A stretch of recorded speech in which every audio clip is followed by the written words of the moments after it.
السلام علیکم ناظرین، جیسا کہ آپ لوگوں کی فرمائش تھی کہ سورج گرہن کے بارے میں ویڈیو اپلوڈ کروں، اور آج سورج گرہن ہے بھی، اور یہ بہت سے ملکوں میں دکھنے والا ہے، ساتھ ساتھ ہندوستان میں بھی یہ نظر آنے والا ہے۔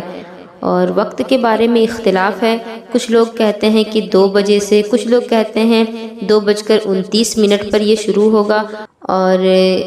بحث اس سے نہیں ہے۔ میں آپ لوگوں کو بتانا چاہتی ہوں کہ یہ اصل میں ہے کیا، یہ سورج گرہن، یہ چاند گرہن، یہ ہوتا کیا ہے۔ قرآن مجید میں اللہ رب العزت فرماتا ہے ان الکسوف والخسوف من شعائر اللہ، بے شک سورج گرہن اور چاند گرہن اللہ تعالیٰ کی نشانیوں میں سے ہے۔ جس طرح اللہ تبارک و تعالیٰ نے قرآن میں فرمایا ان الصفا والمروۃ من شعائر اللہ، کہ صفا اور مروہ اللہ کی نشانیوں میں سے ہیں، یعنی جب حج کرنے کو جاتے ہیں تو وہاں صفا اور مروہ 2 پہاڑیوں کا نام ہے، ہمیں ان پہاڑیوں پر چکر لگانا ہوتا ہے، اور یہ چکر لگانا جو ہمارے لیے ضروری قرار دیا گیا، یہ حضرت ہاجرہ رضی اللہ تعالی عنہ کی برکت ہے، کیونکہ انہوں نے اس پہاڑ پر چکر لگائے اپنے بیٹے اسماعیل علیہ السلام کے لیے پانی ڈھونڈتے ہوئے، اور ان کی یہ ادا اللہ رب العزت کو اتنی پسند آ گئی کہ اسے حج کے ارکان میں اللہ نے شامل فرما دیا۔ تو اسی طرح سورج گرہن اور چاند گرہن بھی اللہ کی نشانی میں سے ہے، اور یہ نشانی جو ہے اللہ تبارک و تعالیٰ اپنے بندوں کو یاد دلاتا ہے کہ قیامت کا دن بھی قائم ہونے والا ہے۔ ان نشانیوں سے اللہ تبارک و تعالیٰ اپنے بندوں کو آگاہ کرانا چاہتا ہے کہ اے میرے بندوں، غفلت کے پردے اپنے آنکھوں سے ہٹاؤ، غفلت کی نیند سے بیدار ہو جاؤ، کیونکہ ایک دن ایسا آنے والا ہے جس دن اللہ کے عرش کے سائے کے سوا کوئی سایہ نہ ہوگا۔ تو اس دن کی یاد تازہ کرنے کے لیے اللہ رب العزت سورج گرہن اور چاند گرہن لاتا ہے، اور بندوں کو یہ اس بات سے آگاہ کرتا ہے کہ قیامت قریب ہے، قیامت آنے والی ہے۔ نبی کریم صلی اللہ تعالیٰ علیہ وسلم کے زمانے میں جب کبھی سورج گرہن یا چاند گرہن ہوتا تو آپ مسجد کی طرف بھاگتے ہوئے جاتے، اور مسجد کی طرف جاتے اور مسجد میں اللہ کی عبادت میں مشغول ہو جاتے، اور لوگوں کو بھی حکم دیتے کہ وہ بھی اللہ کی عبادت کریں، نماز پڑھیں، اور اس کے ساتھ ساتھ ذکر و اذکار بھی کیا کریں۔ اور میرا آج مقصد یہ ہے کہ اللہ تبارک و تعالیٰ کسوف اور خسوف پہ ہمیں قیامت کا دن یاد دلا رہا ہے، لیکن یہ کسوف اور خسوف، یہ جو سورج گرہن اور چاند گرہن ہے، یہ جب ہوتا ہے تو اس پر حاملہ عورتوں کو بڑی پریشانیاں جھیلنی پڑتی ہیں، کیونکہ لوگوں نے طرح طرح کے وہم باندھ رکھے ہیں۔ وہ حاملہ عورتوں سے کہتے ہیں، یعنی پریگننٹ عورتوں سے کہتے ہیں کہ تم گھر سے باہر مت نکلنا، تم چھری سے کوئی چیز مت کاٹنا، ورنہ بچے کے جسم میں کوئی حصہ کٹ جائے گا، تم اپنے بدن پر تمہارے بدن پر اگر کھجلی ہوگی تو اسے مت کھجلانا۔ طرح طرح کے الٹے سیدھے خرافات لوگ پھیلا رہے ہیں، اور اس پر بڑی شدت کے ساتھ لوگ عمل بھی کرتے ہیں۔ میں کہنا چاہوں گی کہ یہ ساری باتیں خرافات ہیں، ان سے بچیں اور لوگوں کو بچائیں، کیونکہ ایک مرتبہ سورج گرہن کا موقع تھا، سورج گرہن جب لگا، اور اسی موقع پر نبی کریم صلی اللہ تعالیٰ علیہ وسلم کے بیٹے حضرت ابراہیم کا انتقال ہو گیا،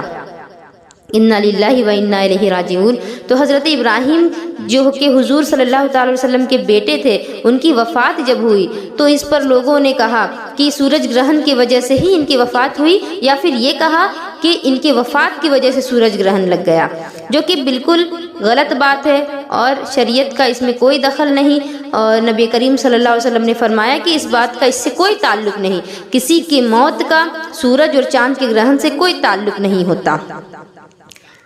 تو جو فالتو کی باتیں ہمارے ذہنوں میں بیٹھی ہیں، ان سب سے ہمیں توبہ کرنی چاہیے، اور جب کبھی بھی ایسا موقع آئے، سورج یا چاند میں گرہن لگ جائے، تو ہمیں پابندی کے ساتھ نماز نفل ادا کرنی چاہیے۔ حالانکہ یہ نماز نفل ہے، لیکن ہمارے آقا جب کبھی بھی ایسا موقع آتا تو آپ نمازیں پڑھتے اور بھاگتے ہوئے مسجد کی طرف جاتے، جس سے یہ معلوم ہوتا ہے کہ یہ نماز بہت ضروری ہے،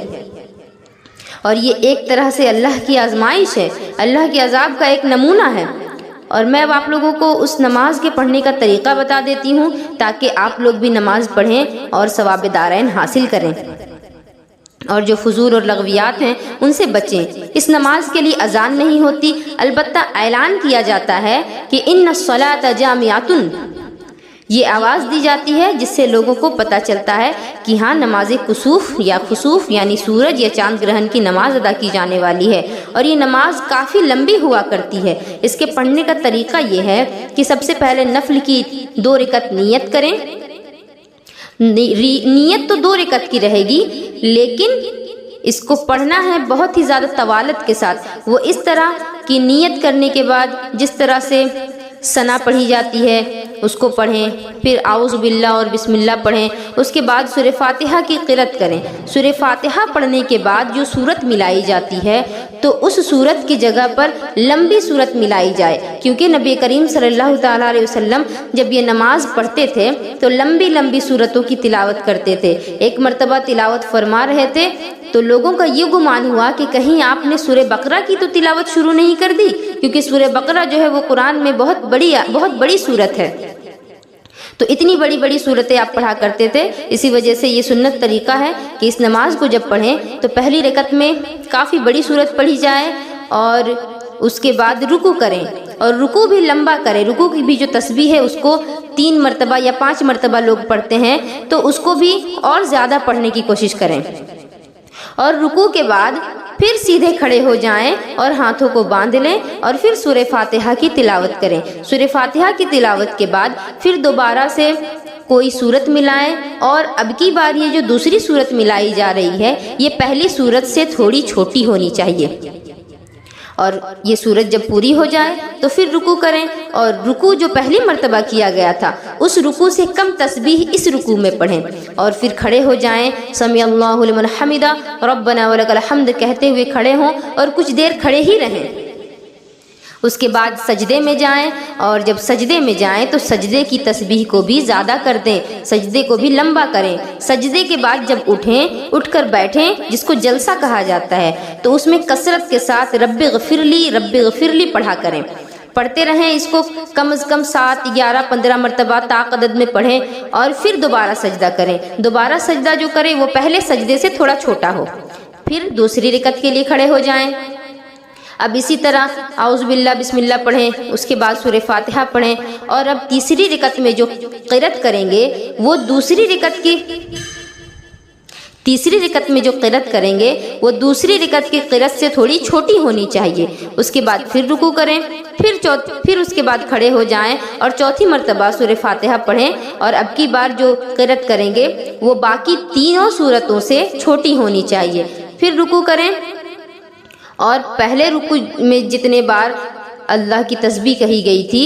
اس سے کم تسبیح کہیں، اور پھر کھڑے ہو جائیں سمیع اللہ لمن حمدہ ربنا لک الحمد کہہ کر، اور تھوڑی دیر کھڑے رہیں۔ پھر سجدے میں جائیں، اور اب یہ تیسرا سجدہ جو ہے وہ دوسرے سجدے سے تھوڑا چھوٹا ہو، پھر اٹھ کر بیٹھیں، اور جلسہ میں پھر کچھ دیر بیٹھ کر رب اغفر لی پڑھا کریں۔ پھر دوبارہ سجدہ کو جب جائیں تو یہ چوتھا سجدہ تیسرے سجدے سے تھوڑا چھوٹا ہو، پھر اٹھ کر بیٹھیں اور اتحیات پڑھیں، درود ابراہیمی پڑھیں، دعائے معثورہ پڑھیں، اور اس کے بعد سلام پھیر دیں۔ یہ ہے نماز کا طریقہ، اور میں چاہوں گی کہ آج موقع ملا ہے ہمیں